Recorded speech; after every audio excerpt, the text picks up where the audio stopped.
चंद्र मुझे कभी प्राप्त नहीं होगा? क्या चंद्र मेरी सुध ही नहीं लेगा? मुझे स्वयं नहीं क्या कि मैं कैसी विपदा में आन पड़ी हूँ। हे परमेश्वर, मेरा जीवन क्या निरर्थक है? नहीं, मेरा जीवन निरर्थक नहीं हो सकता। मैं इस जीवन को ऐसे ही व्यतीत नहीं करूंगी। मुझे अपने जीवन के बारे में सोचना होगा मुझे। मैं अपने चंद्र के बिना नहीं जी पाऊंगी, नहीं जी पाऊंगी, मैं नहीं जी पाऊंगी।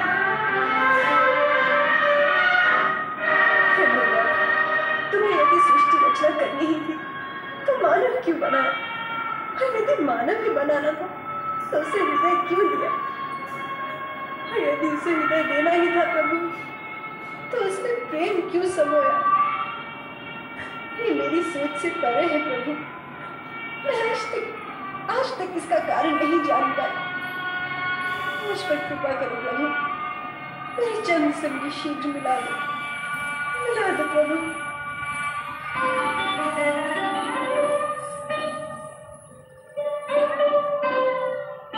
रोहिणी, जिस पति को प्राप्त करने के लिए हमने इतनी पूजा और अर्चना की, उसी ने जब हमें ठुकरा दिया तो हमारा हृदय विदीर्ण हो गया।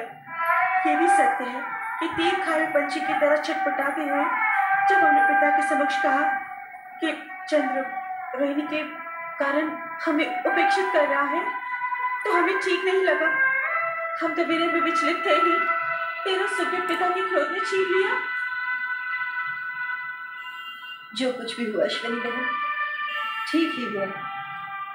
यदि हम सब बहनें बचपन से सुख में भागीदार रही हैं तो दुख में भी हमारा समान भाग होना चाहिए। मैं सत्य कहती हूँ बहनों, स्वामी के पास होते हुए भी मैं हर क्षण यही सोचा करती थी कि तुम लोगों के साथ घोर अन्याय हो रहा है। अश्विनी, हम बहनें तो हैं, किंतु उससे पहले हम नारी हैं। और यदि नारी ही नारी की पीड़ा नहीं समझेगी तो फिर कौन समझेगा? हो सके तो मुझ पर विश्वास करो और मुझे स्वयं से अलग मत समझो। बस करो रोहिणी, अब इस तरह से अपने मन को और मत दुखाओ। होगा वही जो भगवान को स्वीकार होगा। अब तुम विश्राम करो बहन। हाँ रोहिणी, अब चलो।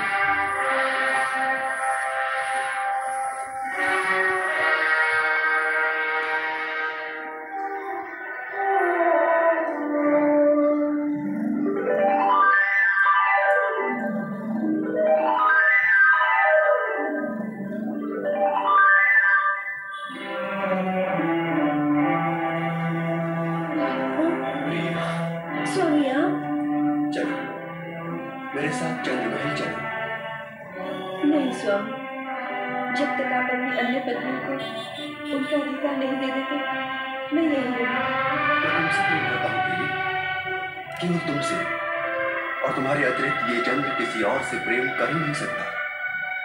तो फिर आप मुझे भी भूल जाइए स्वामी।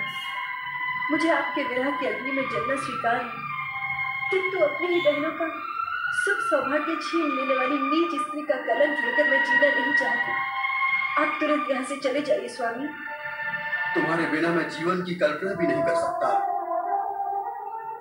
चंद्र जो दूसरों को शीतलता बांटता फिरता है, आज स्वयं तुम्हारी विरह की अग्नि में दहक रहा है।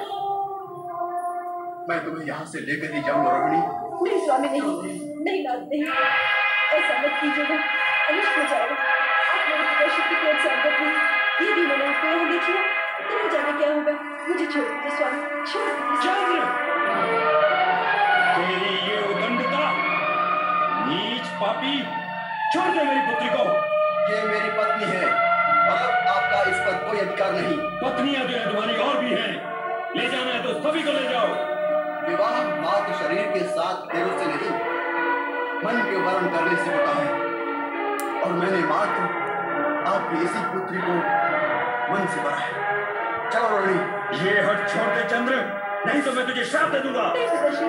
ऐसा व्यर्थ मत कीजिएगा। तो कहे अपने इस पापी पति से तुझे तत्काल छोड़ के यहाँ से चला जाए, नहीं तो मेरे क्रोध की ज्वाला इसे भस्म कर देगी।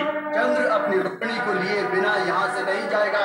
यदि ये तेरी हट है तो सुन, अपने जिस पौरुष और सुदर्शन व्यक्तित्व पर तू भूला भूला फिरता है, उसे क्षय रोग नष्ट कर देगा। नष्ट कर देगा।